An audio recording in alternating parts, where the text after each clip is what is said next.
Welcome everyone to our double webinar tonight, Mercury Retrograde in Virgo.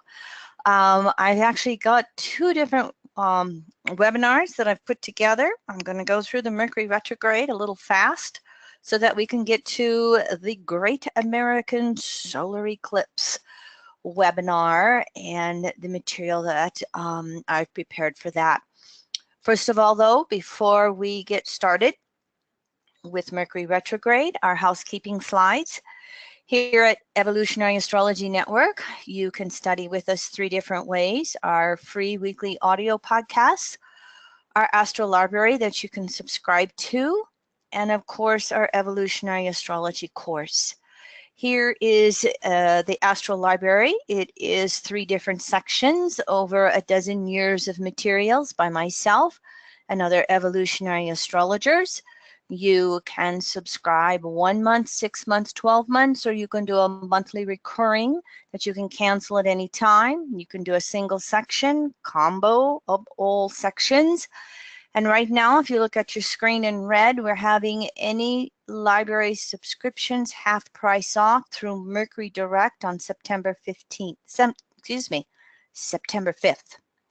What you would do is, once you get to the checkout, you apply the coupon code Aquarius if you want to do the monthly recurring that you would then again cancel at any time. You would apply the coupon code Leo if you want to subscribe to any time-based subscription. Any questions or comments, you can call us or email us at ea.net. Here is our evolutionary astrology course, as you can see on your screen. You can always contact Leroy, Media Monk, at evolutionaryastrology.net if you need some help with anything. And as a heads up, Jupiter is going to go into Scorpio October 10th of 2017, make its year-long transit through Scorpio. So we have a two-part webinar series coming up. October 2nd is part 1, which is going through the Jupiter and Scorpio archetypes. October 4th is part 2, where we look at Jupiter and Scorpio through all 12 houses. You can go to our website and go to the forecasting webinars page if you would like to enroll in these webinars. You can also stay tuned for our emails. We'll have links that will take you directly there to subscribe as well. All right, so Mercury retrograde, every time it is retrograde, we offer a free little webinar to just open people up to evolutionary astrology, Mercury retrograde, which is one of the most popular retrograde cycles. And so several of these slides are repeat slides. I'm going to go through them a little faster than I usually do. If you're a brand new beginner to astrology, you can always search Mercury retrograde on our website, find a previous cycle, and look at the beginning materials in more leisurely detail as I go through and explain them. Why planetary retrogrades? It is a geocentric or Earth-centered phenomena in which planets out there in the heavens appear to slow down, reverse, before going direct again. Retrogrades tend to be very powerful for that planetary archetype because any planetary retrograde happens when it's closest to Earth. Retrogrades always cause a withdrawal from status quo, and it offers us opportunities to break free and align with what is authentic to ourselves on an individual basis. And planetary retrogrades always turn us inward to look for answers from within ourselves versus the consensus status quos. A planetary retrograde archetype is always in a perpetual state of evolving. The sign and house in which the retrograde is taking place will be its manifestation. The opposite sign and house is where we look for answers, clarity, and expression. Any transiting retrograde planet must always be related back to whatever that natal planetary archetype is in your own chart. For instance, If you were born with Mercury retrograde, you will experience a temporary harmony anytime we have Mercury retrograde by transit. Here's the astronomy.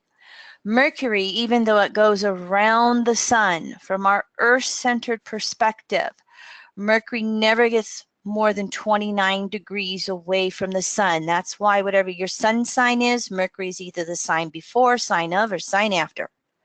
And as the Earth goes around and Mercury goes around with 3 to 4 retrogrades a year, they seem to work pretty close in tandem to each other. Mercury stationary period, 1 day. I like to say the day before, the day of, the day after Mercury goes retrograde or direct is going to be the most intense part.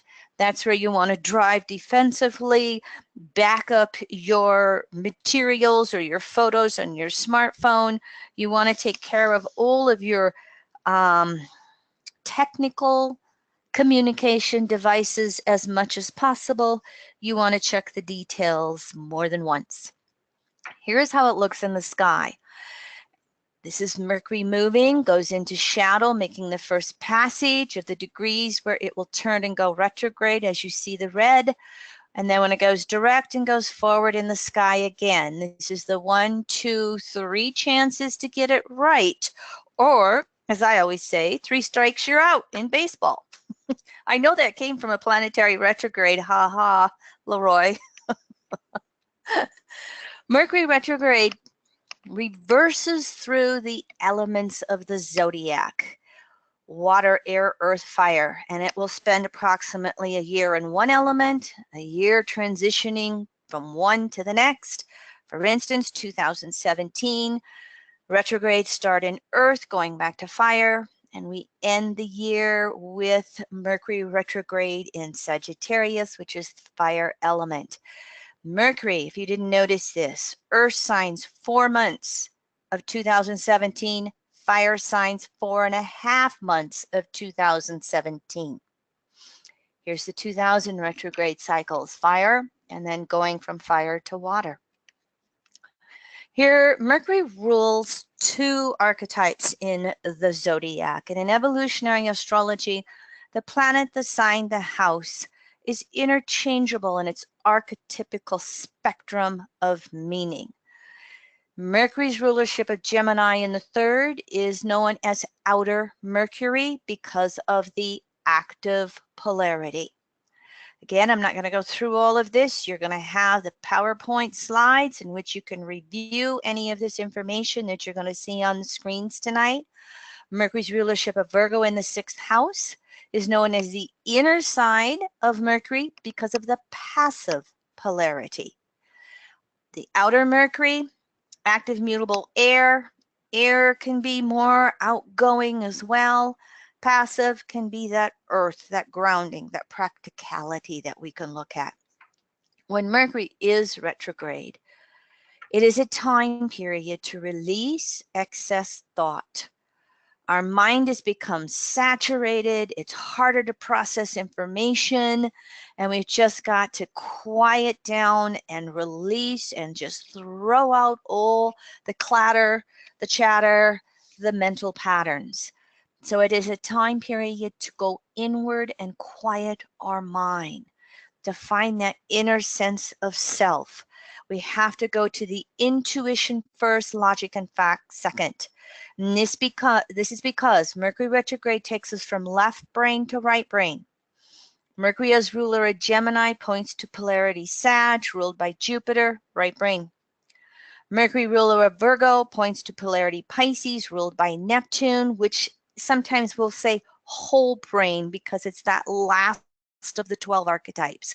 So any Mercury retrograde will activate what we call that mutable quadrant. The modality is how we act, and it's cardinal, fixed, mutable. Mutable is always adapting, changing, trying to put it all together, look at the big picture, or release, let go. However, we're needing to mutate. Again, Mercury retrograde is finding quiet time in the busyness of the retrograde overload. This is not always easy to do just by nature of Mercury left brain having a tendency to create more chaos, create more work, create more communications, create more details that we've got to work our way through. So a Mercury retrograde, it becomes very important to breathe,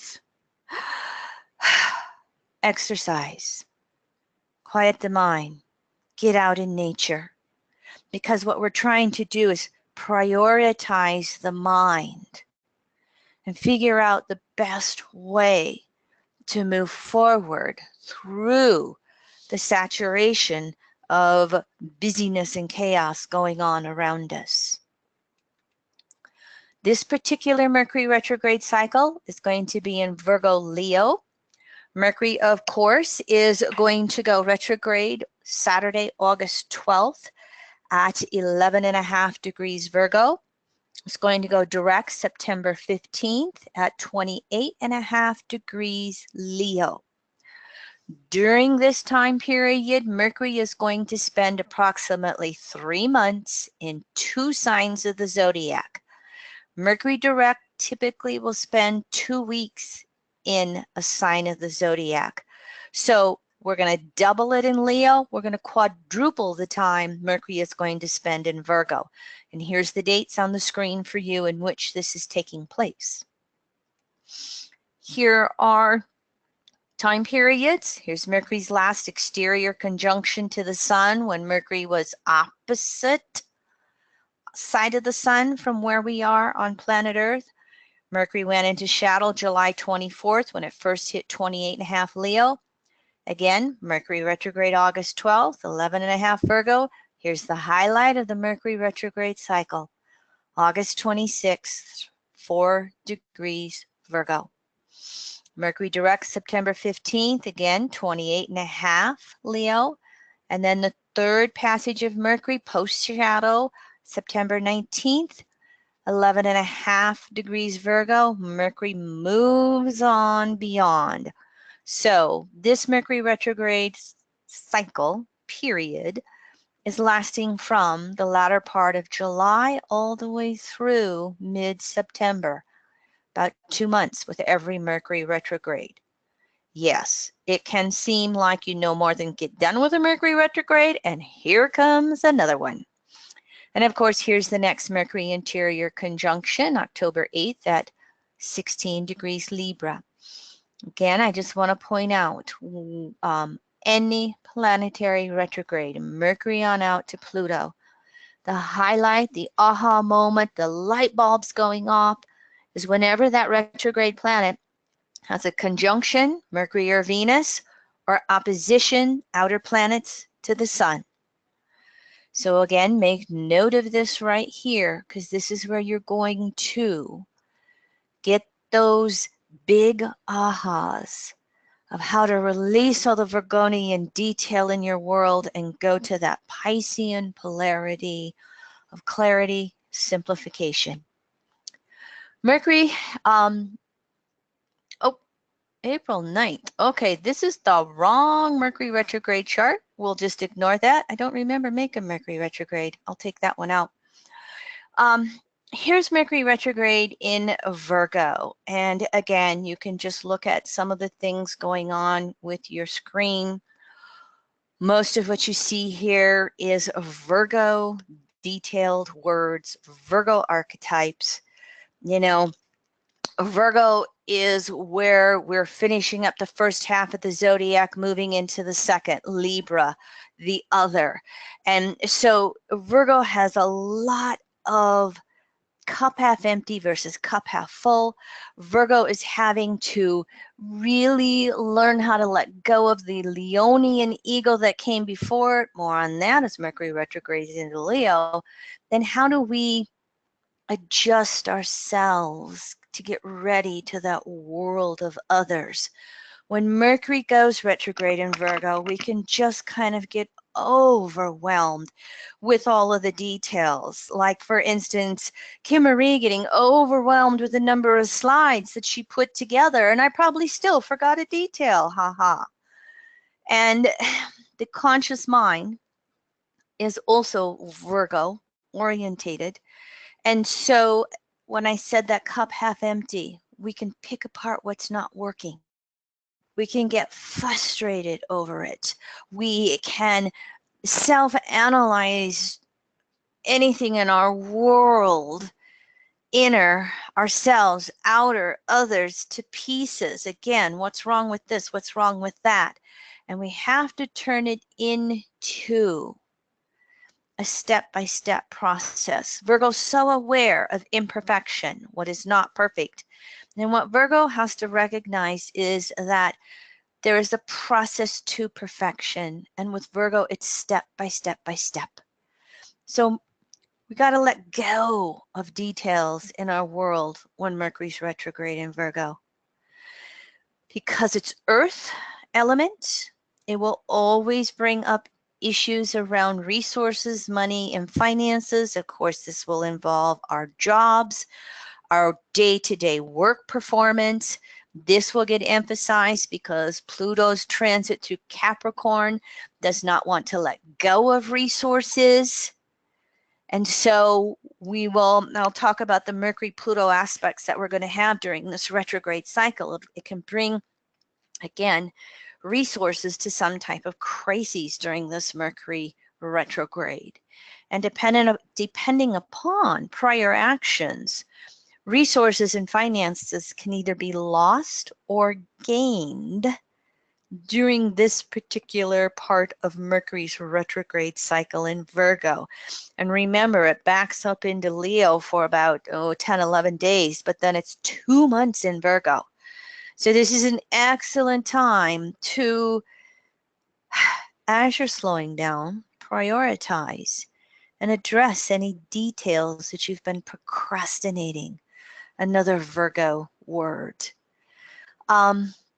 Virgo, with its polarity Pisces, will always bring in spirituality and religion, the squares to Sagittarius.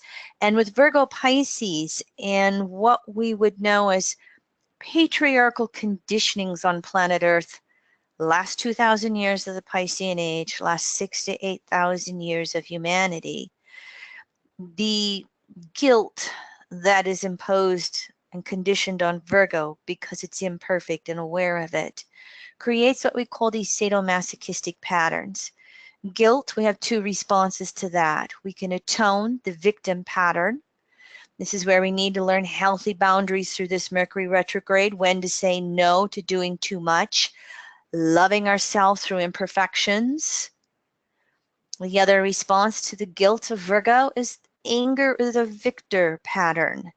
And in that case, there may be circumstances during this retrograde that can force adjustments in attitudes and behaviors, especially as Mercury retrogrades back into Leo and we have too much ego or narcissistic behaviors going on. There we can have or need self-love to calm down any sense of injustice, because the anger pattern is, I'm going to hurt them before they hurt me. The atonement pattern is, I deserve to be hurt. Both are distorted, and both of these are conditioned through consensus religions. And when we get caught up in these sadomasochistic patterns, there is such a tendency to tear down another person, not to mention ourselves, to tear down other viewpoints, to tear down other beliefs, to tear down other countries. Again, it's all caught up. Inner creates outer, whether it's personal or collective in how we look at this. Mercury retrograde in Virgo, it becomes then necessary to really communicate. Mercury retrograde is always extra, excess, multiple communications. And here we have to do it to understand another person's perspective and point of view. We can't come from my God is better than your God, or my country is better than your country. We've got to just really learn to understand as well as be understood. And of course, a Virgo archetype is humiliation. We've got to make those inner adjustments in order to move towards equality with Libra coming after Virgo. We're playing with the Leo point of ego and full of self. Distorted Leo is lack of ego, into the Virgo adjustments to potentially equality of Libra.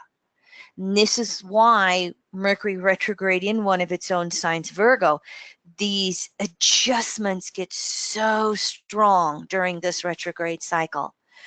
And another archetype then of Virgo in making these adjustments into equality is how to be of service to ourself.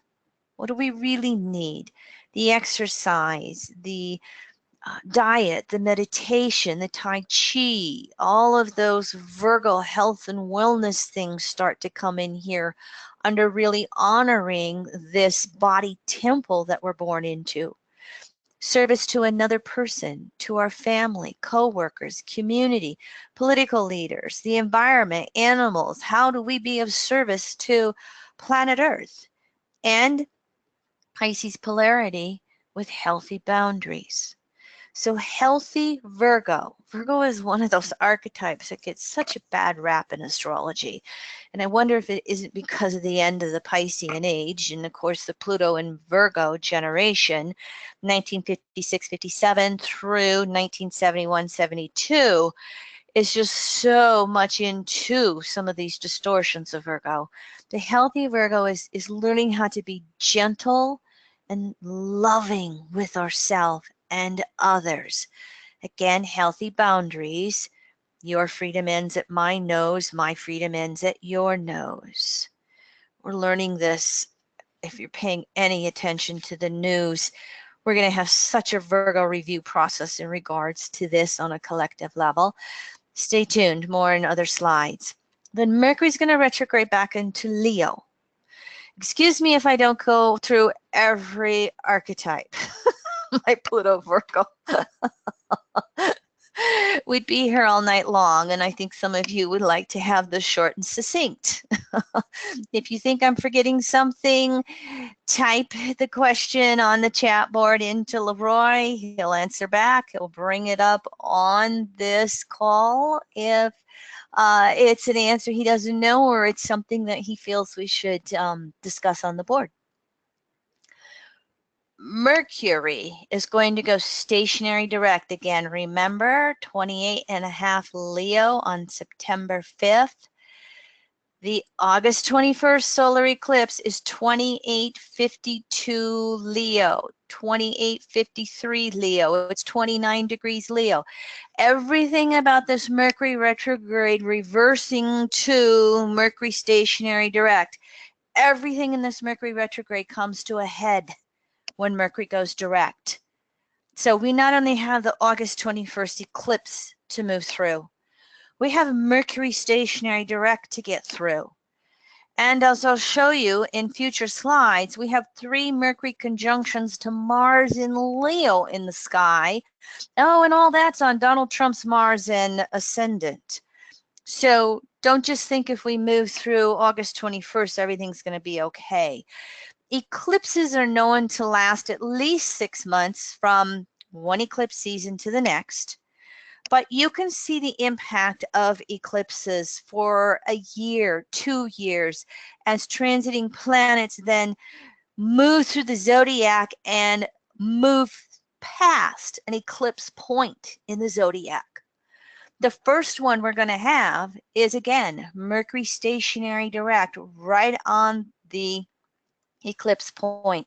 When you get to the whole time period of early September is be peace, walk peace, pray peace, talk peace, energize peace. See everything in its beautiful step-by-step process and progression on an evolutionary journey. Again, as I said, we'll have more on this, but both the solar eclipse and Mercury turning stationary direct are going to be strong on Donald Trump's natal Mars in Leo. Mars in Leo. Mars rules Aries, a fire sign. Mars in Leo, by gosh, I am the boss, I'm the king, I'm the queen, and you shall do, Mars, act as I say. And of course, the most popular birth time for Donald Trump has his ascendant at about 30 degrees Leo, which is smack dab on the solar eclipse. To me, apologies. No, I'm not apologizing. Agree to disagree to anybody who is a fan of Donald Trump. Most likely you're not going to show up on this webinar, but in case you do, he really is an example of the distortions of Leo and all of its narcissism and egotism. And I am on top of the pyramid and you are below me. He is that example of I must win. I have to be on top at all costs. This puts us in those danger time periods on this eclipse and Mercury stationary direct. Mercury retrograde in Leo is really about reviewing the principle of creative self-actualization versus the starving artist syndrome. It is participating in the play of life. We all have creative roles in the universe that are unique to us, versus wanting to be the one directing the play, playing God, playing king, playing queen, distortions of Leo. Mercury is reviewing all of this. These Leo words, well, trauma is Aquarius, drama is Leo. Having the trauma dramas because we are not the center of attention. This is where Leo will have the love affairs to get the attention of the partner because you're not paying enough attention to me. This is where they have to go inward for self-love rather than looking for it outside all the time. There will definitely be some falling off the pedestals to recognize that Aquarian polarity of equality. And again, we all have a spark of sun and life and creativity within us. Many times, as I said, outer love could be thrown into turmoil, and the purpose is to find self-love on the deepest levels possible. Mercury retrograde in Leo. How do I inwardly love myself better? What is the self-talk, Mercury retrograde, that I need to do to feel good about myself from within, rather than the games that I play outside? Leo, of course, also deals with children. So when Mercury's retrograde in Leo, we can have to work through the issues with children. Our bio kids, our step kids, these karmic kids that we find in our life. What we can have happen is past life patterns or karma. Us as parents with the karmic kids, us as kids or adult children with our parents. It'll go both directions, parent and child. These things may just come up in all their various ways depending upon everybody's individual charts, the composite chart, the family group chart, etc. But as we looked at Leo as being self-love, one of the distortions that comes with Leo, which is what Mercury retrograde is also going to expose, is where we need to reveal and heal any emotional arrests. If any of us become wounded as a child, doesn't matter whether it's spiritual, mental, emotional, or physical, what I call SMEP, wherever that woundedness is, it will show up where we have Leo in our chart. It will show up in the 5th house, the Leo house. It will show up wherever our sun sign house is. And when Mercury's retrograde in Leo, all that stuff just comes bubbling up to the surface again. This is why sometimes we have that acting out with narcissism or love triangles or all the attention getting. when we don't have that self-love. We didn't learn that as a child, and we are carrying that woundedness into adulthood. Again, many times originates when our parents don't understand us and they don't acknowledge us for what is special and unique about us. And again, this is each and every one of us, regardless of your race, regardless of your pocketbook, regardless of social status or religion. And in our distortions, how many of us, get raised, oh gosh, I'm from the Northern Plains. Spare the rod, spoil the child. Children are meant to be seen, not heard. All those good old cliches there.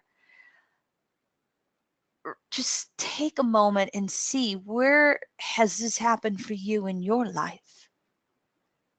Where throughout this retrograde are you meant to love yourself better?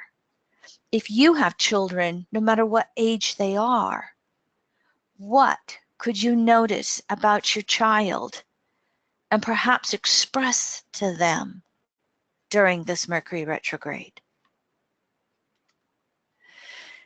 Now, Mercury retrograde, all planetary retrogrades, remember, the polarity will bring the wholeness, the answers, the resolutions, etc. The opposite of Leo is Aquarius. And so the Aquarian polarity to this Mercury retrograde means reaching for objectivity. Leo is subjectivity. I am on top of the pyramid. Aquarius is objectivity, being able to detach, see that larger picture. And in doing that, it will help us find whatever our next step is in loving ourselves. Whatever our next step is in considering the other in our life, be it the spouse, be it the child, or the parent, or the coworker, or the country halfway across the planet. And of course, when we step outside and be objective, then we can see what our unique role is and what our next step is in that stage or play of life. What is it there for us to creatively fulfill? What is the next step in loving with others? Aquarius polarity is always teaching us to balance ourself with the other. Again, Aquarius is an air sign. All the air signs, not just the scales of Libra that you see as the scales of justice. All three air elements, Gemini, Libra, and Aquarius, bring that duality that we have to balance into equality. In Aquarius, it's how do we do it on collective social levels.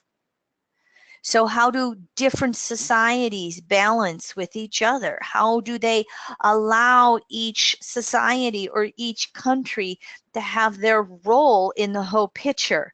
Those are the growing pains we are in the midst of experiencing front and center stage right now on planet Earth.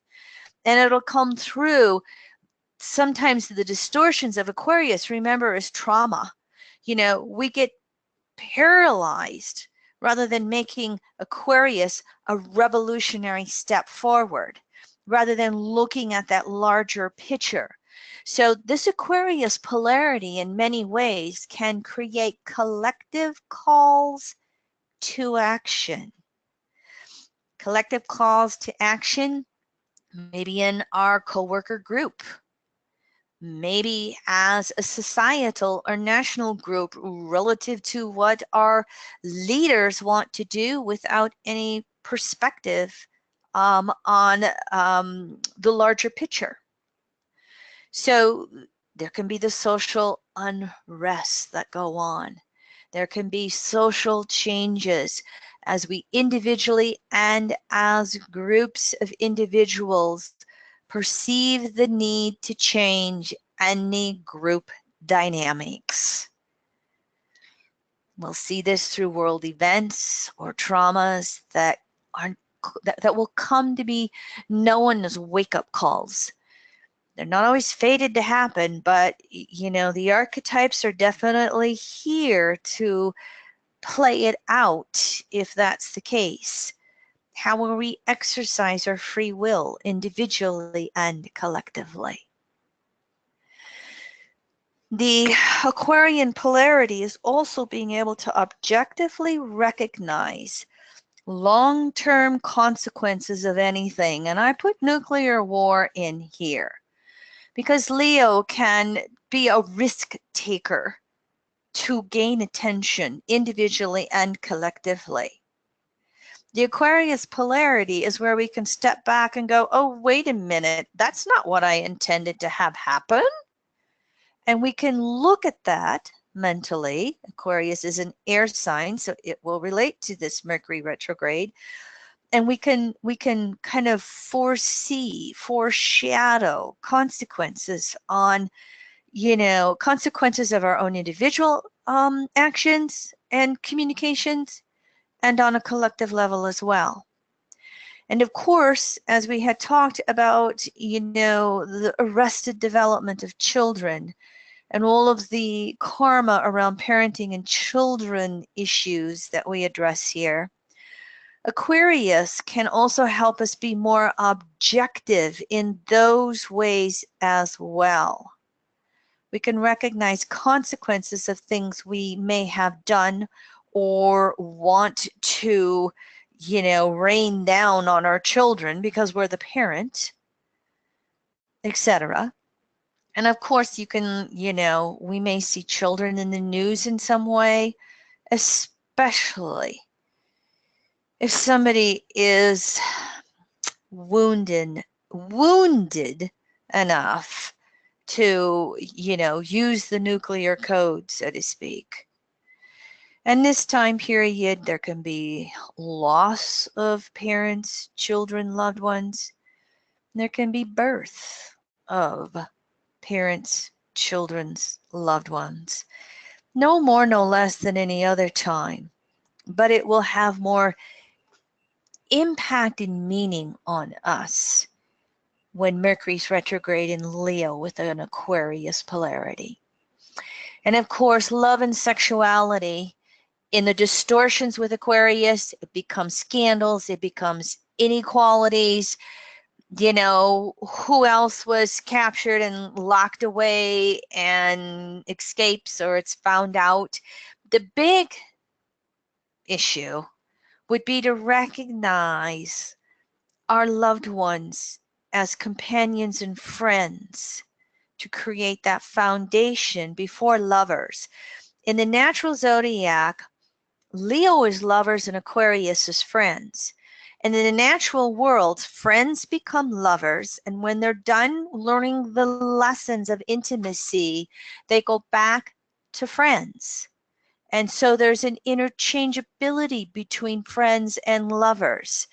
It's not doing the, you know, dramas of refusing to let the ex see the children. It's not blaming the partner. You've all seen all of the, you know, distortions that can happen with a love affair gone wrong, and the two people never speak to each other again, rather than sitting down and having conversation about what went wrong. What would you like me to learn as I go forward in my next relationship? Again, some of the best intent of this Aquarius polarity is to be able to recognize that changeability between friends and lovers, and to do it in a natural way through communications. And of course, in traditional astrology, Aquarius is known as like-mindedness, which is friendship. And so here we have the potential to recognize new friendship, reawakening of friendship, broadening of friendship, friendships of humans, just by fact that we live here on planet Earth. And I added in the Sue saying Maya Taki Oisin. my talkie, I don't pronounce, as you guys all know. But the Sioux translation is all my relatives, all my relations. We are all related.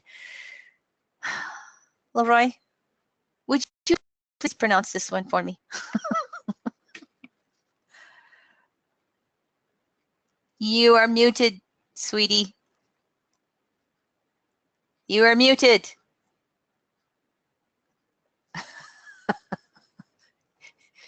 He may or may not get himself unmuted. Well, I'm going to move on.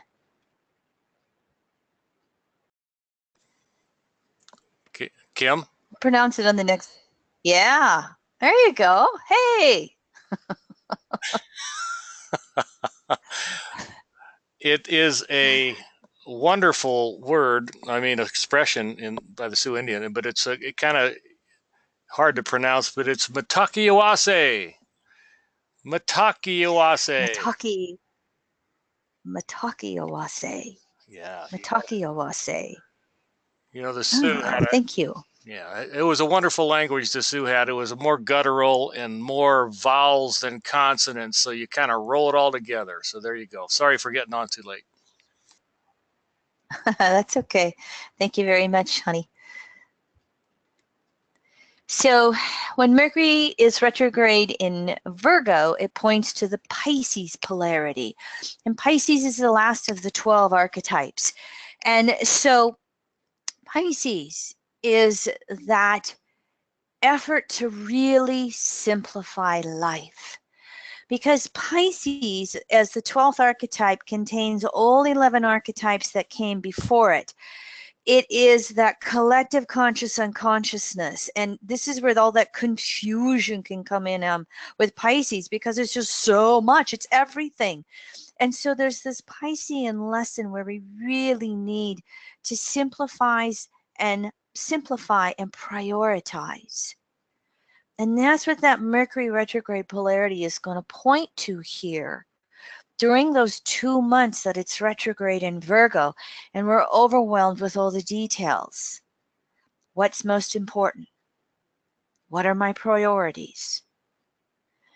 It will be finding that quiet time to really listen and hear what universal source, God Goddess, is trying to say to us. Again, it's going to re-emphasize allowing whole brain and right brain to get a conceptualization of what it is that is important to us, that then allows all of the Virgo details to just fall into place or fall away. And that Pisces polarity is going to allow us to make religious and spiritual breakthroughs. Remember when we were talking about the sadomasochistic distortions of atonement and anger that will come through religious distortions? We can kind of detach, step outside of that and go, wait a minute, that's not real, that's not natural. Natural law, by the way, is always found in nature. So we can recognize through Mercury retrograde, we can all run around a little more higher strung, and we all want to be safe and secure.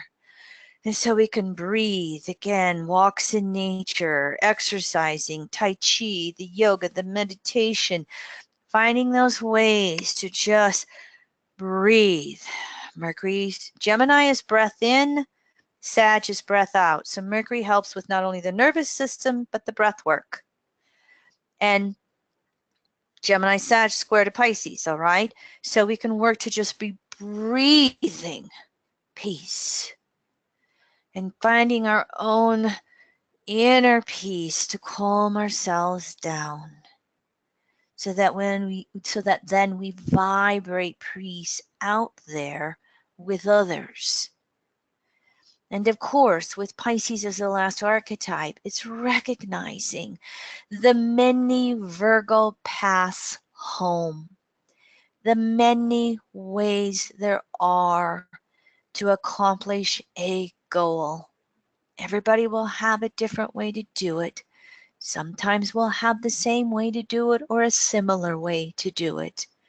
But just really being able to hold the circle as large as we can, to be as inclusive as we can, versus falling into me versus you, us versus them.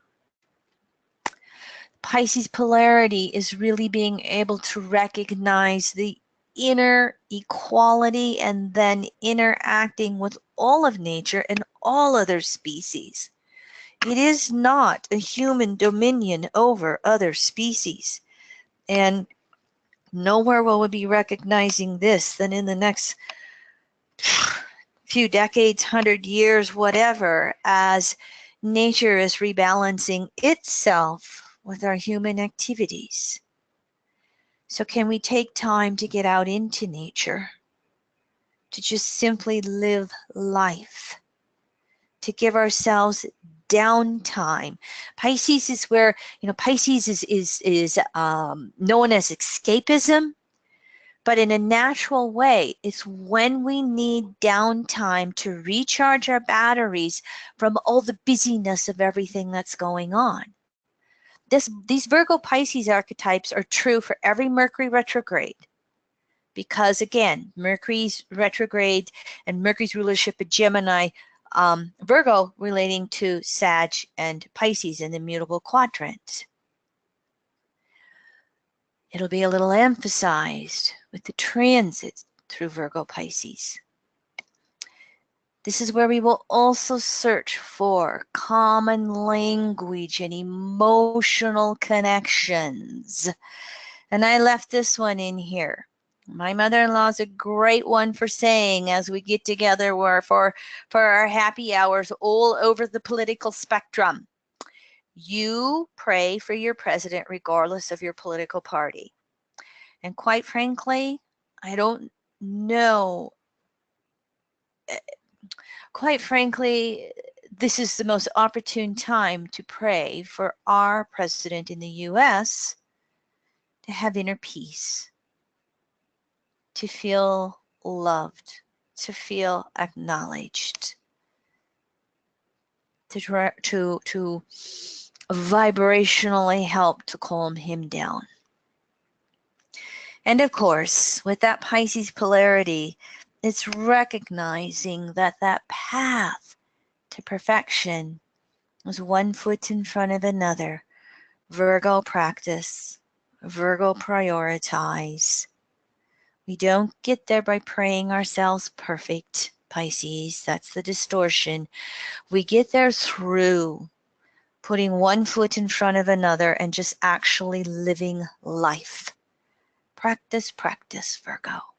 And Pisces being able to recognize that and being at peace with the imperfections as we are on that evolutionary path. Okay, quickly, here are the aspects that we're going to look at. There aren't as many aspects this Mercury retrograde. Phew, that's good. But the Mars one is pretty strong. Just thought I'd put this in here again to show you where the dates of the retrograde are and where the shadows are, and degrees if you need to review. Here's the interior conjunction. I remember this one. And I did the charts this time for Washington, D.C. because there's so much going on here. And what I wanted to call out on the Mercury interior conjunction, again, August 26, right after the solar eclipse, 4 degrees Virgo, I wanted to remind everybody that we have Saturn finishing up in Sag. Saturn goes direct August 25th. So the day before the interior conjunction, Saturn goes direct. It is in a trine with Uranus at 28 Aries and the North Node at 24 degrees Leo. This grand trine in fire can stir things up. Fire is creativity. Fire is sense of special destiny. But the other thing that can happen if we work to engage a grand trine in fire in natural law is to really see the larger picture. Sagittarius, to understand the cosmology of something. And this is where Saturn direct can put a grounding, a sense of practicality into everything as we're going along and as we're getting excited. And Uranus retrograde in late Aries can go, wait a minute, do I really want to initiate this? And of course, Jupiter is direct and almost full speed ahead here in Libra, making an opposition to this. So it's asking us to have consideration of others in this picture. There's more to it, but I just wanted to point out, you know, there's always details you can go into in a chart. I'm just pointing out a few highlights here for you. Here's the aspects this Mercury retrograde cycle, and all are 3 times unless they're listed, which is in the case of Venus. There are 3 separate Venus aspects 1 time, 3 conjunctions to Mars, 3 waning semi-squares Jupiter, 3 waning sesquisquadrates Pluto. Mercury waxing to Venus. Mercury is ahead of Venus. Here's the aspects. We have 2 of them while Mercury's retrograde. Venus won't catch up to Mercury for their next conjunction until December 15th at about 18 Sag. So Mercury is conscious mind and Venus is values, and Venus always has aspects to Mercury retrograde. Mercury retrograde always has aspects to Venus retrograde. Mercury always has aspects to Venus retrograde. When Mercury's ahead of Venus, the mind is racing ahead. It's racing to try and figure out how to support the needs and wants that are most important to Venus. Venus, inner Venus, Taurus is self, outer Venus, Libra is outer relationships. Inner relationship, outer relationship. Venus is relativity and relating. So again, Mercury's always trying to figure out how are we going to, you know, work my way through these relationships. There's a need for Mercury to be flexible and change as information around our values come forth and evolve. And Mercury retrograde, we need to have an ability to communicate those issues and what's going on in relationships. This is all in general, every Mercury retrograde with its aspects to Venus. Mercury is 60 degrees ahead of Venus, then it's retrograde back to 45 degrees. It goes all the way back to being just 30 degrees ahead of Venus. And then we have another Mercury retrograde cycle. Mercury will actually conjunct Venus while it is a retrograde. And as a matter of fact, I actually typed this one in. This should be a retrograde right here. Mercury will be retrograde when it has that conjunction to Venus in December. When Venus is behind all the inner planets, all right, Mars is ahead. We just had a Sun-Mars conjunction here, or it's coming up here, August 26th. Is that right? I think so. Don't quote me on that detail. But we have Sun, we have Mars, we have Mercury moving fairly close together. Venus is playing catch up because of its retrograde cycle earlier this year. Venus retrograde every 1.5 years. When Venus is behind all the inner planets, it challenges us to understand what is most important and or valued in our world. This is on an individual basis. This is on a collective basis. And Mercury retrograde in Virgo, there's going to be plenty of nervousness and anxiety, and all the issues that are taking place in our world. And so we have to be very careful of taking it out on others in our world, both individually and collectively. Again, it's because Venus is behind us catching up. We are trying to say things, Mercury, do things, Mars, when after the words and actions, it's like, oh, should I really mean that? Is that what I really wanted? Is that what's even important to me? Why'd I go off, overboard on that little detail? This is the biggie. Mercury's retrograde cycle. 3 conjunctions to Mars. Mercury-Mars is the catalyst to action. Mercury's the catalyst, Mercury's action. Mercury-Mars are trigger fingers. You can see we've already had the first conjunction. The second one, why Mercury's retrograde. Here again, I said the solar eclipse is 2852 Leo, 53 Leo, 29 degrees Leo. Look at Mercury retrograde September 3rd as Mercury goes direct September 5th at 28.5 Leo. This can be an extremely heightened time period. The third conjunction is mid-September. This is the most volatile aspect of the Mercury retrograde, the impulsive actions without thinking things through first. And while Mercury retrograde says, think it through, think it through, think it through, it can also just work to be a frustrating trigger, especially if we don't want to think. Or we think our thoughts are better than your thoughts. My thoughts are better than your thoughts. So this retrograde conjunction on this eclipse point, I am thinking that some of this most volatile time can be this first half of September.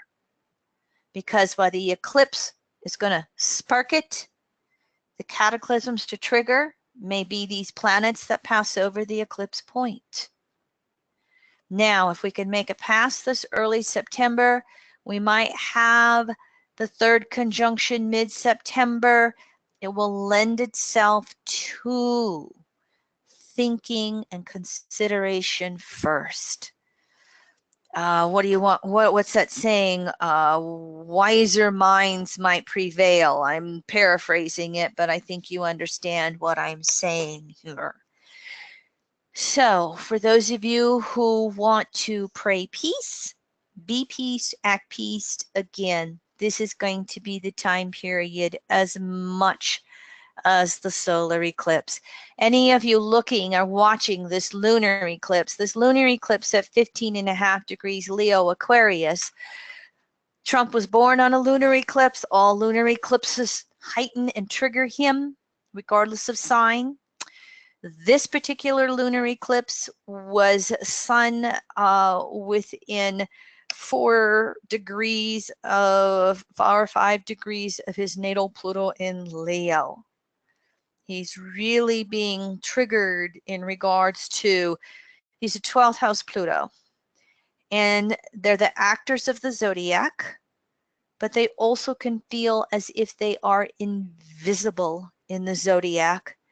And when a 12th house Pluto is in the sign of Leo, they will act disproportionately in order to be noticed or acknowledged, to be visible in the 12th house invisibility.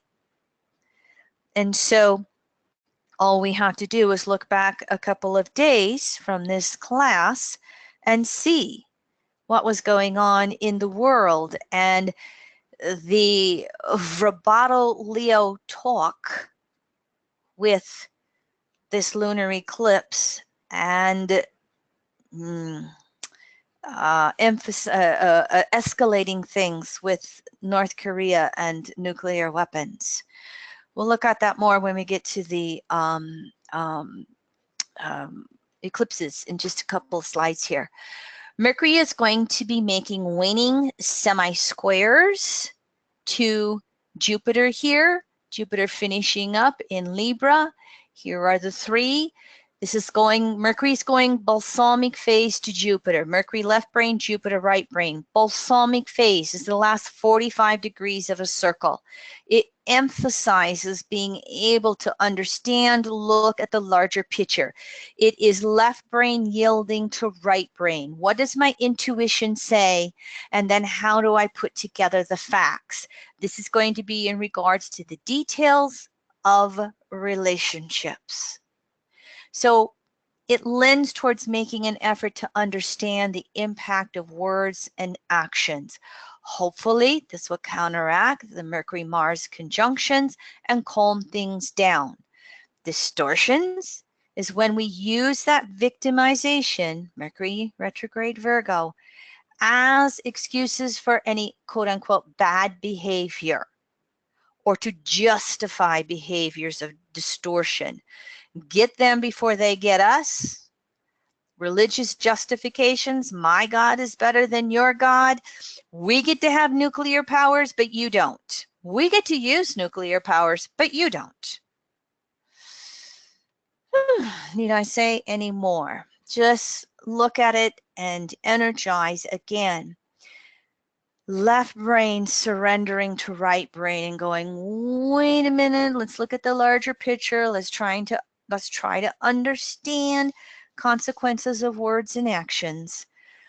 Mercury will also be making waning sesquisquadrates to Pluto. That's going from full phase to balsamic phase in the 360 circle.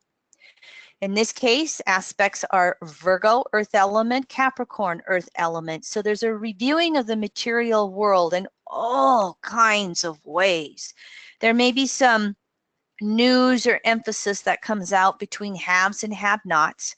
That is the battle of Pluto and Capricorn through its 15-year cycle.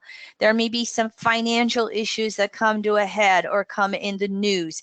There can be work detail issues that come to a head that have to have some type of review, that have to have some type of consideration. When we go, the waning sesquisquadrate phase, full is me versus you and learning how to balance me and you. Disseminating, which is the waning sesquisquadrate, the disseminating phase is where we really can start to hold the picture of working with others. It lends itself towards consideration of others. We're not battling others anymore. We're learning how to work with others. Of course, when it gets distorted, it can be who gets the biggest bully. We don't want to learn to work with others.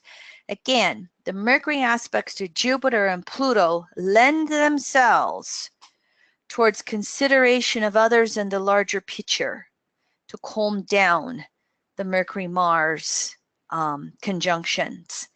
So just always think, how do I consider others? This is where we might actually see, you know, the whole healthcare situation in the US come back and start to be addressed in a bipartisan level. Consideration of others. Waning sesquisquadrate, which is disseminating phase. Here's Donald Trump's chart with Mercury stationary direct. Remember, I was talking early September, that retrograde conjunction on the 3rd. He has Mars in Leo. I use the 10:54 a.m. time period. There are 3 time periods for Trump's chart. June 14th, 1946, Queens, New York, Jamaica Hospital.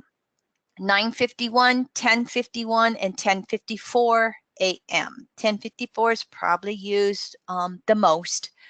But as we look at Mercury turning stationary direct here, just inside the 12th house on his natal Mars, just had a Mars-Mars conjunction. I didn't look that date up. That's going to be a few days earlier when Mercury is on Mars, that they, you know, are going to be just a couple degrees, a degree past his natal Mars. Saturn stationary direct August 26th, smack dab on his moon and south node. Will he be emotionally responsible? Will he listen to the larger picture, Sagittarius? Or will he have to impulsively act out to be the biggest one on the stage? Stay tuned. Mercury retrograde in Virgo-Leo. How do I quiet my mind and relax? How do I energize my connection to Source? How do I unconditionally love myself and others? How do I prioritize the activity in my life? How do I honor unity and diversity? How do I support creativity in all? Here are all the Mercury retrograde aspects, plus a few I put in all the Venus detailed aspects for the 6-7 months. All the way through. Oh, I didn't get the conjunction in there with Mercury, Venus. You've got it in the other slides, but I usually list those for everybody. Okay, I'm going to take a drink of water before I change subjects. Leroy, any questions or comments?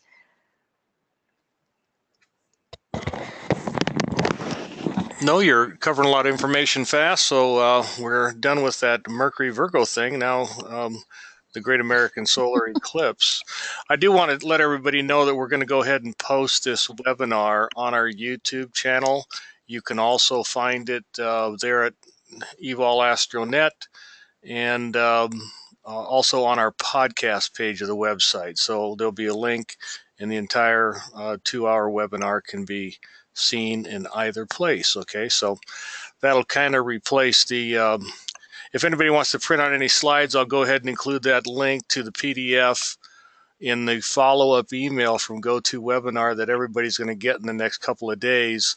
So again, you get a lot of value here at EAN for a free event, but we know it's important. We know a lot of people want to connect it to their own charts and kind of do a little synthesis on their own. So you're welcome to print out the slides to this webinar for your own edification, for your own use. And we know it's a great service, particularly for those practicing astrologers out there. It's our way of paying it forward every Mercury retrograde. And when I did my talk on the solar eclipse last week here locally, Mercury Shadow, the recording didn't work out. And I realized as I was prepping, I was putting it together into PowerPoint slides, and it was like, oh, I already have a PowerPoint presentation. So that led to this next PowerPoint presentation that you're going to see. All right. We're going to do a little background here in regards to this eclipse. And so, as Leroy said, you'll be able to download this PDF. You'll be able to print it out because there's information here that's going to be generic to eclipses and generic to the eclipse series that this solar eclipse will be in the midst of coming up in the next couple of weeks. So many of us are maybe aware eclipses occur twice a year when the Earth's moon and sun line up on the plane of the ecliptic, which is that Earth path around the sun, but it looks like the sun going around the Earth. This is the absolute remarkable beauty that we have. I mean, this has got to be extremely rare. This doesn't take place in every solar system in a galaxy near or far away that you have from our Earth perspective. The sun is 400 times larger than the moon, and the moon is 400 times closer to Earth than the sun. And in regards to that, it makes it appear as though sun and moon are the same size from Earth, and that's how they can eclipse or block each other out. Now, the sun isn't 400 times larger than the moon in the sky. In space. From our appearance here on Earth. In space. Yeah. It's from our Earth or geocentric perspective. Let me clarify that. And of course, solar eclipses. Go ahead. Go ahead. Remember my question to you earlier today. This would be kind of relevant for what we're going over right now. How many Earths can fit into the space of the sun?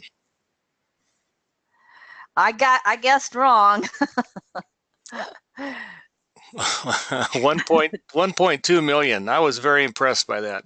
1.2 million Earths can fit inside the sun, and that's kind of another. It's kind of hard to imagine how large that is, or what the disparity in size that is. But it kind of felt right to mention it right here. Yeah, thank you, thank you. Yeah, but just again, from our perspective here on Earth, this is, what allows these eclipses to show up and happen from our perspective. Eclipses occur in a 36-degree band, 18 degrees either side of the nodal axis. Solar eclipses are only visible along a narrow path between 50 to 90 miles wide. And when the moon is at apogee, furthest from Earth, we get what's called an annular eclipse. In other words, there is a ring of the sun visible in a circle around that moon. When the moon is at perigee, or closest to Earth, that's when you get the total eclipses and the sun's not visible. You just watch those, what do they call it? The coronas that just, or the solar flares that just come, shoot around the outside of the moon as it's eclipsing it, which is what I hope we're going to see on August 21st for those of you who are going to be within that path of totality. We will have a partial eclipse visible all over the United States. Lunar eclipses occur in a 26-degree band, 13 degrees either side of the nodal axis, and they are visible from an entire hemisphere.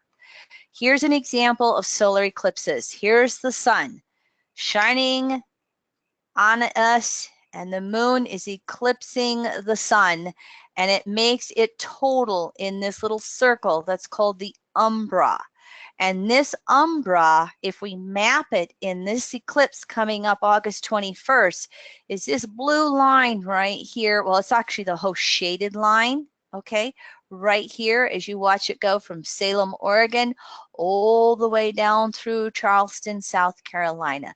This is the path of totality that you are going to want to get yourself close to. Then, of course, those of us who are local are going down to Alliance, Nebraska. Carhenge, somebody took rusted old cars and stuck them in the ground upright in a circle in the same formation as Stonehenge. So I've never been there, believe it or not. I don't know if I'll be exactly at Carhenge on the eclipse. Stay tuned. I'll see. I'm probably going to be wandering off trying to be away from the crowd, so to speak. If you are local, it's going to be 10 to 12 down there in Alliance, Nebraska. I have an enlarged map at the end of this slideshow. Lunar eclipses, here's the sunlight and Earth's in the middle, okay? And because, the moon is smaller, we can have no eclipses, a penumbral eclipse, a partial eclipse, and a total lunar eclipse. Various eclipses. And again, lunar eclipses can always be seen from a whole half of a hemisphere on Earth. Here's a little more astronomy for you. Look at this solid circle that has the sun. This is the ecliptic, where it appears that the sun is traveling. The dotted line is the moon's path. And as we know, the moon will go around this circle in a month. When it crosses south of the ecliptic, this is the south node. 2 weeks later, when the moon crosses north of the ecliptic, this is the north node. When the moon and the sun are in the same spot twice a year, this is where eclipses happen. And of course, these eclipses recede through the zodiac, but you can just get a visual of how sun, earth, moon line up together here. Nodal axis eclipses. When the eclipses happen on the north node, which is what we're having right now, north node's in Leo, this is called a north node eclipse season. The emphasis is moving forward and egoic development, individually and collectively.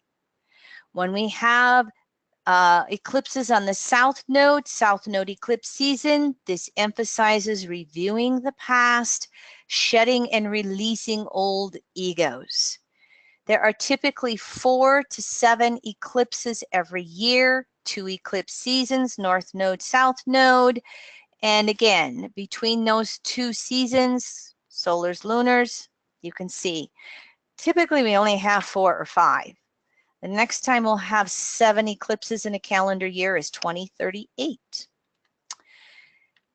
You've heard of this word Saros. This is a Saros 145 cycle. These next slides are to point out some of the major points in how astronomers, astrologers create or label. No, we don't create them. Label these Saros cycles. Saros, I don't know if it's Greek or Latin. I don't know much language, but it means repeats or repetition. So Saros series are always labeled via the solar eclipses, and a Saros series will start at one end of the Earth's pole, either north or south. It can start both of them.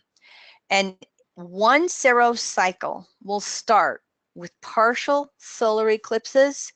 It'll move to total solar eclipses, which we're in right now with Saros 145 on August 21st, and then it'll end up with partial solar eclipses. So here's a partial solar eclipse right here. And this is probably one total solar eclipse, but this is how they look from the start of a Saros cycle to the total, to then the ending of a Saros cycle. And again, individual Saros cycles, each one, it's either going to start at one pole and go the other direction or vice versa. So a Saros cycle that starts in the northern hemisphere will end in the southern, and vice versa. When it starts in the southern hemisphere, it will end in the northern hemisphere. And that's how they determine them. When the babyest little solar eclipse starts on one end closest to the pole and then ends with an eclipse on the opposite pole. There are approximately anywhere from 38 to 42 Saros series active at any given time. A single Saros cycle will last anywhere between 11 to 14 centuries, from 1,000 to 1,400 years. And each one of these solar eclipses in a single Saros cycle will always be on the same node of the moon. It can be a Saros cycle on the north node or a Saros cycle on the south node. Each solar eclipse in a single Saros cycle will repeat every 18 years and 8 to 11 days across the globe. In other words, as it goes from, let's just say, North Pole to South Pole over 11 centuries, every 18 years on that same node is going to repeat.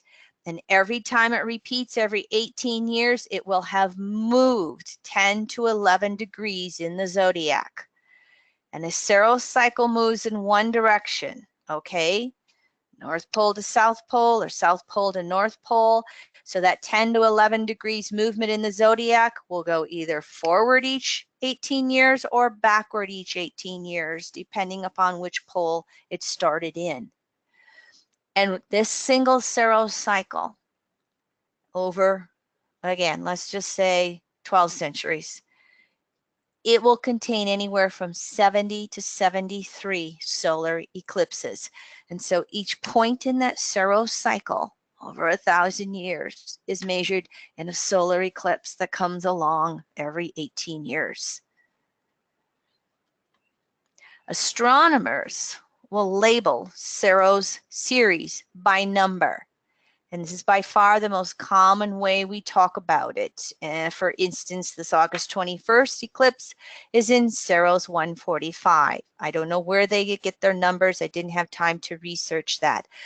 Astronomers will include lunar eclipses within the Saros series. In other words, there's no numbering of the lunar eclipses. They are just contained in the numbering of the Saros solar eclipses. Astrologers label Saros series by where they originate, whether they're starting from the north node of the moon or the south node, and they will follow them by numbers anywhere between 1 and 19, sometimes 20, 21. Because again, 38 to 42, Saros series, half north node, half south node. Most of your astrologers include the lunar eclipses within a Saros series, just like astronomers. However, in our modern world with computers, there are astrologers who are now starting to label lunar eclipses with their own Saros series, north node number or south node number. All the same rules apply as the solar eclipses. But as you can see, then it can bring in twice as many, if not 3 times as many eclipses, because we'll have more lunar eclipses than we will solar eclipses, just because of the wider band, so to speak. And I haven't really seen a lot out here in regards to writing on this. One of the first people or first astrologers to start writing on Saros series is Bernadette Brady. And if you want to go do a Google on Bernadette Brady, you can definitely find some articles that she has written in regards to this. And I'm going to get her on my PowerPoint slide. So I give her some credit, and you can go Google her if you want to. And so, and I was going to research, I know this is a north node. I know Saros 145 is a north node series, but I don't know the specific number that astrologers are using. I want to say north node 9, but I could be wrong there. I'll make another question on this and see if I can find it to put it in the PowerPoint. Now, to work specifically with Saros series 145, the duration of this cycle is 1,370 years. And all of the solar eclipses are going to occur when the moon is on its north node. And what do we have going on right now? A north node eclipse season. So this is one of those that are on the moon's north node. And this series is moving from the North Pole to the South Pole. Now, just because it's north node doesn't mean it starts at the North Pole. Okay? Saros 145 had its first little tiny partial solar eclipse January 4th of 1639. Again, partial solar eclipse in the northern hemisphere, which is closest to the North Pole. It is going to end with a partial eclipse in the southern hemisphere on April 17th, 3009. This first Saros series eclipse, in other words, this one that happened on January 4th, 1639, many times for astrologers, they'll look to the first eclipse in any Saros series to see what the aspects were, to see what the intent is for the entire series, this entire 1,400 years here. And it's not so much doing a chart on where that eclipse happened on planet Earth, because many times it's such a tiny partial eclipse you can't even see it. So it's just doing where in the tropical zodiac the aspects were. Here's the chart from January 4th, 1639, 12:05 a.m. local mean time. I did put it into Washington, D.C., and I used 0 houses, Aries houses. And I used Washington because it is the Great American Eclipse, and Saros 145 is very active in the United States. I'll show you in upcoming slides. But this was the first eclipse in Saros 145 series. Here's what I want to point out. This happened at 14 degrees Capricorn, with Mercury at 18 degrees Capricorn. Anybody remember July 4th, 1776 chart for the US? We have the sun at 12:13 Cancer. This eclipse series started opposite the US sun. So right there, you can see that it's active in the U.S. chart. And I didn't have time to look at other countries' chart. I was going to look up North Korea. Maybe somebody else can do that and write something about that. Or you can go Google it on the internet. I'm sure it's going to be out there right now. The other thing that was interesting is that we had Jupiter in Scorpio 28 to Neptune 22, 23 degrees with an opposition to Pluto at 29 degrees Taurus. Oh, isn't that interesting? This solar eclipse that's going to be at 29 degrees Leo is going to be squaring this eclipse right here. Taurus Scorpio it's death and rebirth. Pluto rules plutonium and nuclear energy. It rules resources. Scorpio Taurus rules money. It rules relationships. I mean, can be, we could talk for an hour on everything that's going on here. Jupiter conscious beliefs, Neptune deepest unconscious beliefs, Jupiter new phase, Neptune. Our beliefs versus our soul on a individual or collective level. You can see where this ingress Saros eclipse chart falls in your natal chart if you want to see if this eclipse will have more impact on you in addition to just happening wherever 29 degrees Leo is in your own chart. Here is the U.S. Chart for July 4th. I use the Gemini rising, 2:13 a.m. The degrees of the planets are all the same, except if you use the Sibley chart, the moon is at 27 Aquarius. Here's that ingress chart. We have Uranus in that ingress chart, was at 27 Libra, and it's squaring the Mercury-Pluto conjunction in the U.S. chart, no matter what you use on July 4th. And here's transiting Uranus retrograde at 28 degrees Aries, opposing the ingress chart. That alone spurs up communications and control and me versus you and all the relationship stuff, and sparks will fly. Breathe, calm down. As I said, that ingress eclipse at 14 Capricorn is opposing the U.S. Cancer at 13 Cancer. The ingress Saturn fell smack dab on the South Node, the collective egoic past of the U.S. as a group. That has an impact on us, and this is why many of the Saros 145 eclipses have been somewhat traumatic to the U.S. We also have, in that ingress chart, Venus was conjunct the North Node, which is really, there's going to be some energy in evolving our values and resources. And that ingress chart opposes the U.S. natal Venus 2 Capricorn to 2 Cancer. The Saros eclipses can have impact on values and resources, just like we spoke earlier with this Mercury retrograde. Here's a couple of the most recent Saros 145 solar eclipses. The one June 29th, 1927 was at 7 Cancer. Pluto was at 15 Cancer, opposing the U.S. chart Sun. This was leading up to the start of the Great Depression, which is officially labeled 1929 to 1931. Again, many astrologers will give solar eclipses in a Saros series longer than a 2-week or a 6-month orb of influence.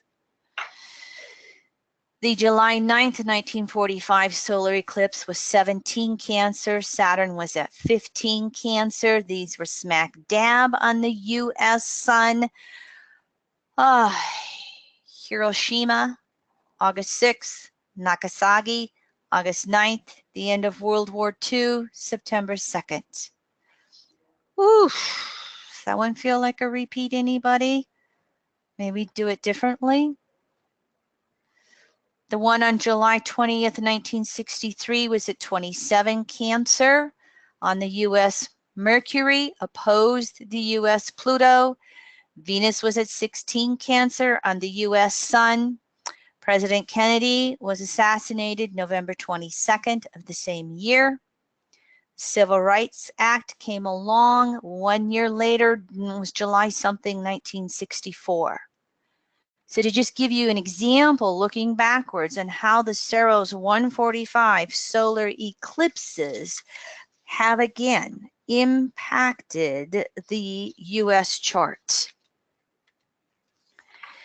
Here is the eclipse set for Washington, D.C., August 21st, 2017, right about 2:30. Give it a minute or two. 28:52.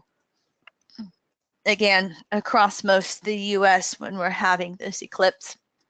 29 degrees Leo. In this case, if we set the chart for Washington, D.C., most of it's going to take place in this 9th house. Spirituality, religion, cosmology, laws, philosophy. 2nd house Pluto down here from the evolutionary astrology perspective. This can be survival issues, resource issues, power and control issues. We don't have to go into everything in regards to this. This is just the transits for the day. We'll look at this eclipse around some of our other charts, namely the U.S. and Donald Trump here. Here's the Gemini rising chart that I use with the eclipse from August 21st, okay? Here's that transiting Uranus that's going to be squaring natal Mercury and Pluto. Last year, Uranus made last quarter squares to Mercury. All the communication stuff that came up during the presidential election. This year, 2017, Uranus, or early 19, Uranus is having 3 waxing squares to Pluto, shaking up the old order, Pluto and Capricorn from, astrologers are just waiting for Pluto to move to 27 degrees Capricorn in 2022, and we have 3 Pluto-Pluto conjunctions. These will be the first Pluto returns for the United States since our inception as a country in 1776. And so this eclipse can extrapolate itself over the next 5-6 years when you look at 18-year cycles and a 1400-year Saros cycle. That Saturn stationary direct, Saturn August 21st eclipse, Saturn direct August 26th. It's stationary direct, it's standing still. It is opposing the U.S. Mars at 20 degrees Gemini. Will we or won't we? Will we or won't we? Whether it's healthcare or tax reform or a nuclear bomb or, the 2 parties, Mars and Gemini, just being so diametrically opposed to each other. Venus on the eclipse, 24 degrees Cancer on the U.S. Mercury, opposed the U.S. Pluto. What do we really value? Will we go into the protectionism and nationalism Cancer? Will we be able to see some larger pictures, or in the case of, nuclear bombs, recognize the devastation of what we will just do to resources and planet Earth if we do this? Mars on the solar eclipse, again, remember, Mars is going through Leo and it is so close right here. And I want to say Mars, Saturn stationary direct August 26, Mars conjuncts, no, Sun's already past Mars. That conjunction was 4 degrees Leo the end of July, right here on the U.S. North Node, Sun-Mars conjunction. But Mars is closed all during this eclipse season, and of course this Mercury retrograde that's going on at the eclipse. Mercury on the eclipse is going to be squaring Uranus in Gemini, more volatility, more mixed communication, speaking out of both sides of our mouth. Mars is going to be opposing the U.S. moon, Gemini rising chart. U.S. moon is 27 Aquarius, and the Sibley chart, Mars will be opposing that as well. This is the public, when you have moon in a mundane chart, a collective chart, is always the masses and the public. And moon in Aquarius is either emotional trauma. Look at all the PTSD going on when the leader of the free world has war after war after war after war. It can also be the avant-garde of Aquarius, the leading edge of Aquarius. It's the innovation. It's all the technological innovations that have happened in the U.S. Will we continue to be the leader of the free world or the leader in technological innovations as we get closer to this Pluto return? Stay tuned. There's so much going on in this eclipse chart. It's basically anybody's guess as to what's going to happen. And quite frankly, may more level heads prevail. South Node in Aquarius, Moon, collective in Aquarius, leaders of any country are Saturn, and we natally have Saturn in Libra, and Jupiter's retrograde cycle has went 3 times over the U.S. natal Saturn over this last year. It's been, again, the split and the divide, Libra air signs, but perhaps there's been an opening up here to maturing in regards to leadership in some way. Stay tuned, we'll find out. The Saturn natal square to the U.S. Sun has always been about inclusive versus exclusive here.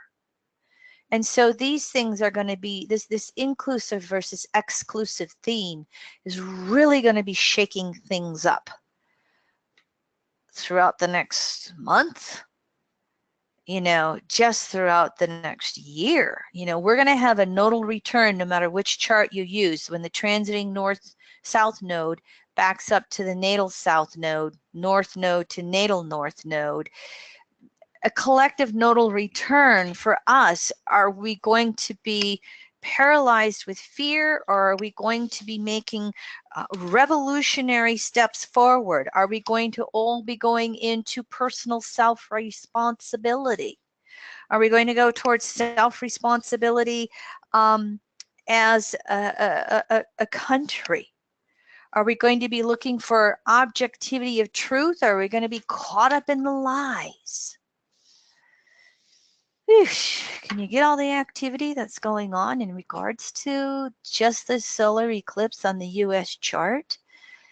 Stay tuned. Energized peace, Mercury retrograde Virgo Pisces polarity. Energized objectivity, Mercury retrograde Leo Aquarius polarity. Here's the Saros cycles more recently in regards to Donald Trump's family. The solar eclipse June 30th, 1981 was at 7 degrees Leo. This is conjunct Donald Trump's natal Pluto, Sol.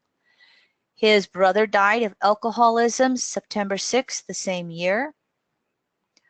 On the August 11th, 1999 eclipse, which was at 18 degrees Leo, if you use the 9:51 a.m. birth time for Trump, this gives him a 17-18 degree ascendant. Otherwise, that 18 degrees Leo is the midpoint between his Pluto at 10 and his Mars at 26. His dad died June 25th, just before the solar eclipse. Again, with eclipses, events can happen before or after. It can be around the eclipse. This one coming up August 21st, we'll look at the chart. This eclipse at 29 Leo. It will be the 8th of 43 total solar eclipses in Saros 145. In another 3 centuries, these total solar eclipses, we're looking at at the solar eclipse being 2.5 minutes, wherever you see it in totality across the US. 3 centuries from now, we're going to have total solar eclipses with Cerul's 145 between 5 to 7 minutes long. A solar eclipse 7 minutes long. Whew, you know, that's 2 of your favorite songs on the radio. Now, that doesn't mean they're going to fall inside the U.S. I didn't, you know, somebody else will add those onto the picture as we start to go forward. But this eclipse will be right at Trump's Mars at 27 Leo. The most popular ascendant at 30 degrees Leo, smack right dab between the two. Again, Mercury stationary direct September 5th at 28 degrees Leo. You can just see Mercury direct, the solar eclipse, how impactful these are on Trump's chart. Now I put in here the next Cerul's 145 eclipse isn't going to be until 2035, and that will happen at 10 degrees Virgo. Chances are Trump's not going to be alive no matter, well, not unless he lives into his 90s. Time will tell. Who knows? How many of us will be here 18 years from now? Here's Donald Trump's chart, again, the 10:54 a.m. time period with 29:55 Leo rising. Here's his Mars at 26:46. Here's the eclipse smack dab right on it. As I said, on the eclipse, August 21st, Mercury is retrograde at about 8 degrees Virgo. It has a wide opposition to Neptune. They're within orb of making a T-square to his Mars in Gemini. When you see the sun close to the nodes, you know that, and you see the moon, usually you look for the sun, okay? Because you can have the moon on the nodes and it's not an eclipse. But when you see the sun really close to the north node or the sun really close to the south node, you know that you can look for a solar or a lunar eclipse. And Trump was born on this lunar eclipse right here. Again, as you can see, the solar eclipse has Saturn stationed in the sky, going direct 5 days later, smack dab on his moon. He's had 3 Jupiter returns. This is where many astrologers, well, most of the astrologers were going with Hillary Clinton, but the astrologers who said, I don't know, Trump might do it, they were seeing this good luck charm of the Jupiter return. And he will have just had the 3rd Jupiter return. I don't remember specifically what day this was. He's going to have a Venus return just getting ready to go on over his natal Venus Mars.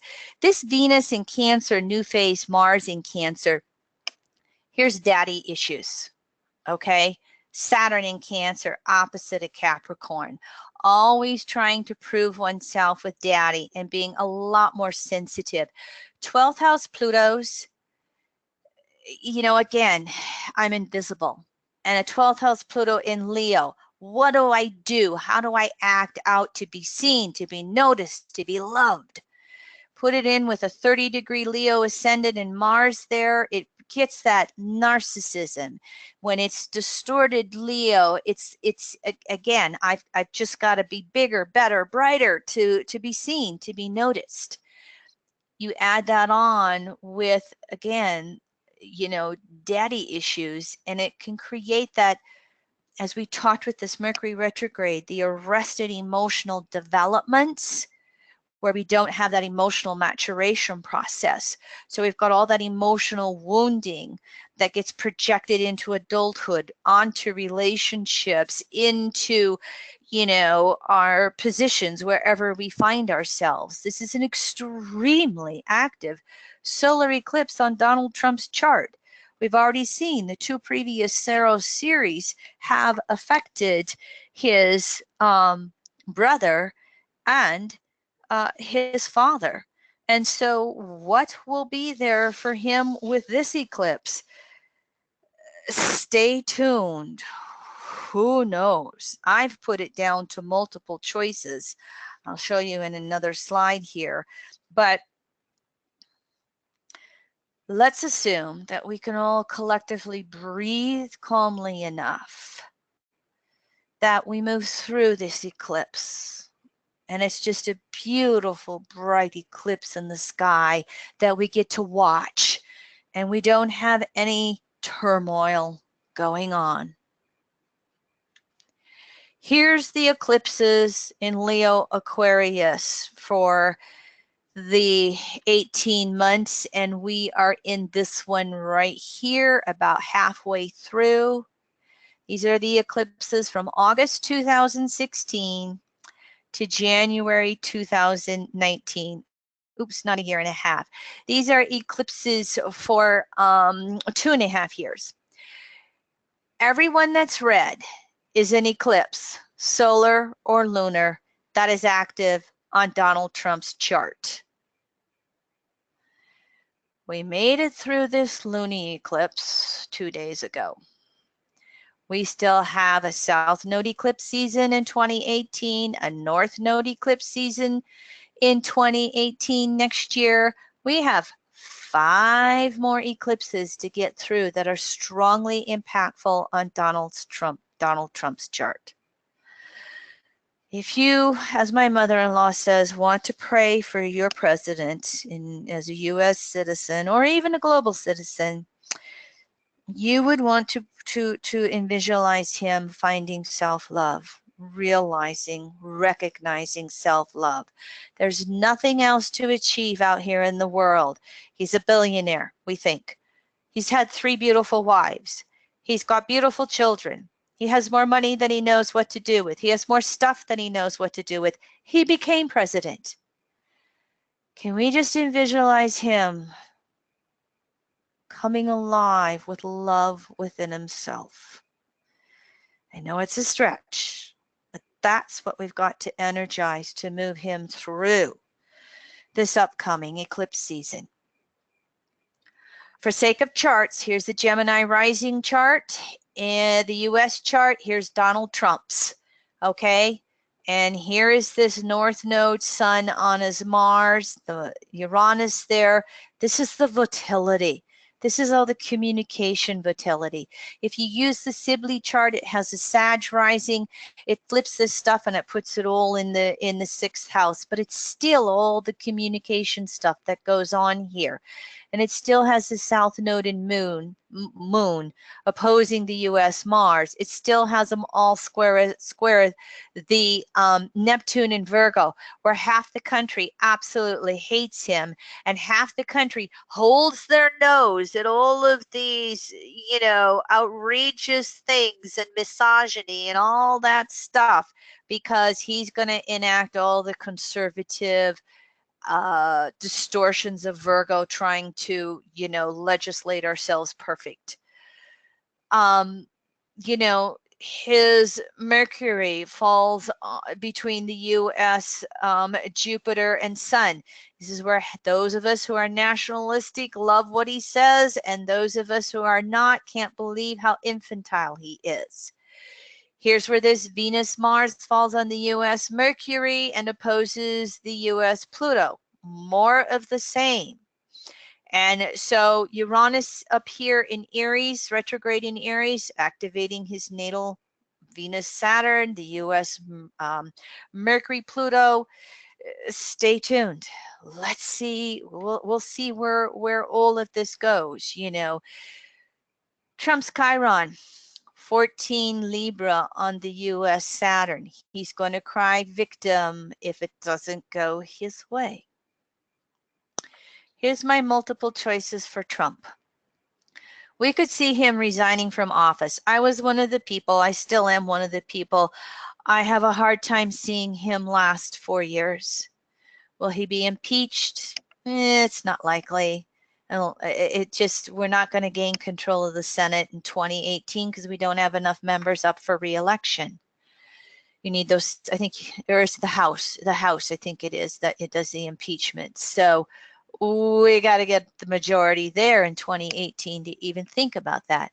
Will he quit? Because it's just too much and he gets too impatient and just doesn't want to deal with it. It's too much work. He just wants to sail into the sunset and golf. Will he have a health issue or even death? Leo is heart attacks. We had a president get assassinated on a Saros 145 cycle. Aquarius is the brain and the central nervous system. Could we have a stroke? Could we have something happen in that issue? Could he start World War III based upon what I told you? His moon south node conjunct the U.S. Mars and square the U.S. Neptune. Impulsive, confused, impatient. How much chaotic news can we handle between him and his cabinet with this U.S. Mars in Gemini square Neptune in Virgo? Always trying to, retract and re-explain, and it's going to continue on, and this eclipse is going to emphasize this into the near future, let alone next year's eclipses. Could he be the symbol that wakes up mass consciousness? U.S. has an Aquarius moon, which is mass consciousness, to different political choices.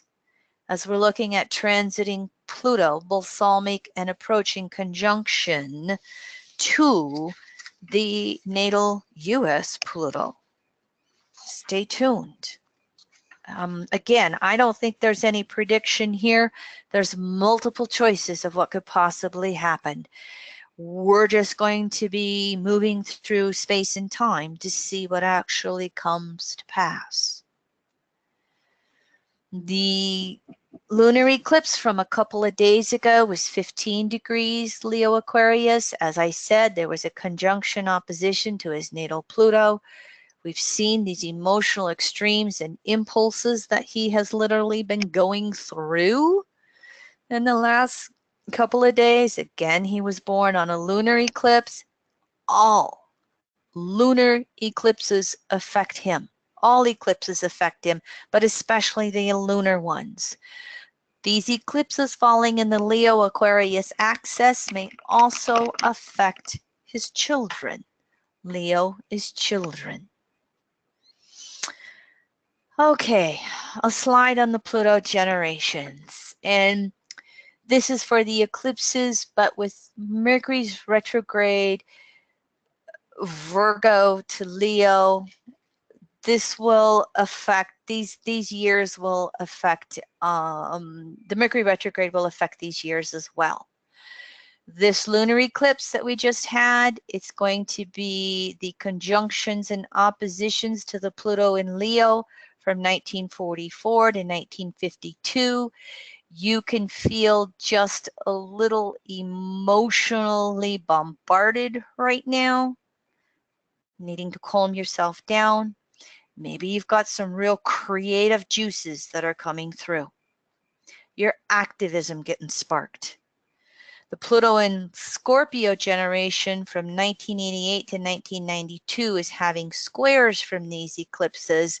They're stressed out, emotionally stressed out. Am I coming or going?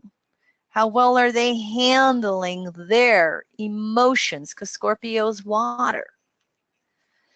The Pluto generations affected by the August 21st solar eclipse. It's going to be both Pluto in Leo and Aquarius, or excuse me, Leo and Virgo, because that eclipse is 29 degrees Leo. It's going to bleed into early degrees Virgo. So you're going to have the solar eclipse with an orb of conjunction if you were born between 1953 to 1960. You really want to use the solar eclipse. It's North Node, evolving the ego, initiating new moon, moving forward, creativity. I mean, it's being aware of the chaos that's going on right now and the nervous system overloads that Mercury retrograde in Virgo will bring along. But we really want to just see ourselves moving forward creatively. Using Leroy as an example, who was born in 1956 and has Pluto at 28 Leo. And he's got that grand trine from Uranus in Aries and Saturn in Sagittarius. He has moved through prostate cancer that turned out to be less than 3%. The surgeon said, "You don't have cancer." He moved through a prostatectomy in flying colors. Thank you for my energetic balancing. We really credit the energetic work I've done for almost the last 2 decades. Contact me for more information if you're interested in it, or aimenergeticbalancing.com. He's been having, relief and beauty and creatively energized post-surgery with that. He's now been moving through basal cell skin cancer imbalances, which is the lightest one because our energetic balancing moves it up and out to the surface. And so we just went in and helped it along. He's moving through that beautifully. And so again, my point is the solar eclipse for your generations, late Leo, early Virgo, this is creative initiations. Utilize it. How do you want to actively be a part of change on planet Earth? The Pluto and Scorpio generation born between 1993 to 1997 is having a last quarter square by the solar eclipse. It's a crisis in consciousness. They're really being asked to step back and look at the larger picture and how they choose to move forward. To not just, blindly go forward, but to have awareness in how they want to create their life as they move through their 20s and beyond. And a couple of tidbits. Last time we had a total solar eclipse in the US, 1918, 99 years ago since you could see one. The last time, excuse me, you can see it on your screen. I gotta have water.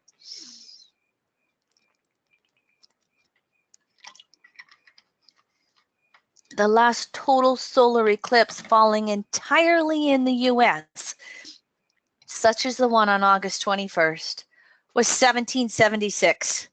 I didn't look up the Saros series, but the last total solar eclipse falling entirely in the US, 1776. How's that for a detail?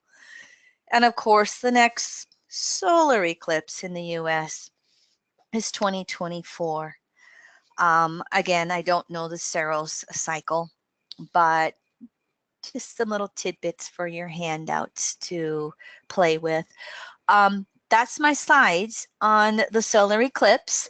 So I want to check in with Leroy and see if there's questions or comments. Here are our next Mercury retrograde cycles, and here is the date of our next Mercury retrograde webinar. It'll be November 29th.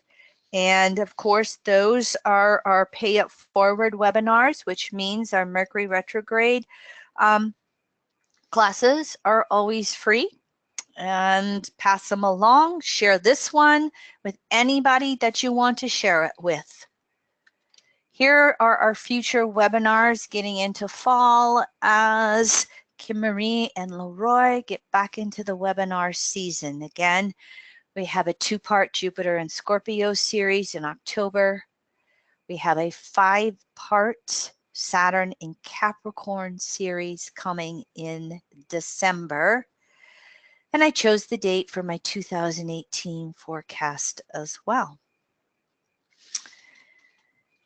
And so, comments, questions, Mercury retrograde and Virgo, there's always more details, but hopefully I have not overwhelmed you, and yet I've given you a wealth of information that you can intuit how to utilize best for you. Last slideshow. If you live in Western South Dakota or Western Nebraska, here's an enlargement of how the total solar eclipse will go through Wyoming, from Jackson to Casper to Torrington. Here's how it will go through Nebraska from Alliance, which is where we'll be somewhere right around in here. And you Omaha people are going to have to go down to Lincoln or even go a little bit further south. Grand Island, you luck out. You're right in the path. All you got to do is just go outside. Remember to wear your eclipse glasses. That 2.5 minutes that it's total, glasses can come off. You still might want to wear them. If you're local, you can find some from Who's Hobby. Otherwise, you can go to eclipse2017.org. eclipse2017.org to order glasses. I tried to get on that website. I've been going to that website for 2 years. Tried to get on it today and it was timed out. I think it's being crashed right now. But there should be hopefully all kinds of places in which you can find your eclipse glasses if you want to see it. Leroy, questions or comments from you or anybody on the board live? No, but you covered a lot, and I think you overwhelmed. Can you hear me? Yes, I can. Anyway, no, we've had a few questions on the board, but none relevant other than some personal stuff coming through. So, again, thanks for all the information, Kim, and thanks for all the hard work. As you can see on these future webinars, we at EAN, that'd be Kim Marie and Leroy, of course, are thinking of smart ways to consolidate some of these forecasting webinars. So, the Jupiter and Scorpio will be a series of 2 webinar events that are priced at one price point on that forecasting webinars page. Be looking for an event newsletter hitting your inbox soon so you can get registered there. We're paying it forward with free Mercury Retrograde and Sagittarius, as you can see. But as we go through Saturn and Capricorn, we're going to look at ways to consolidate all of those dates into series of information that get you all of the details that Kim Marie is so efficient and proficient at assembling together in this webinar format. And, so stay tuned for that. And I guess just on a personal note or on a business note, we are considering moving into more of a subscription-based business model here at EAN, whereby, like our Astral Library, you can get all of our information all of the time, for one flat monthly fee. That's not forthcoming here very soon, but it is a way that we are going. We have the technology to do it on the website. And I'd be very interested to know how any of the regulars that consistent people on these forecasting webinars feel about such a subscription-based model, whether you like registering for the webinars individually. Again, just kind of dabbling in a lot of things here pre-Mercury retrograde in our business discussions and how we want to proceed at EAN. Well, for anybody who doesn't personally know this, in my chart, transiting Pluto has been in my 12th house since 2008. Same year we had Pluto leave Sag, go into Capricorn. My 12th house is 29 degrees Sag.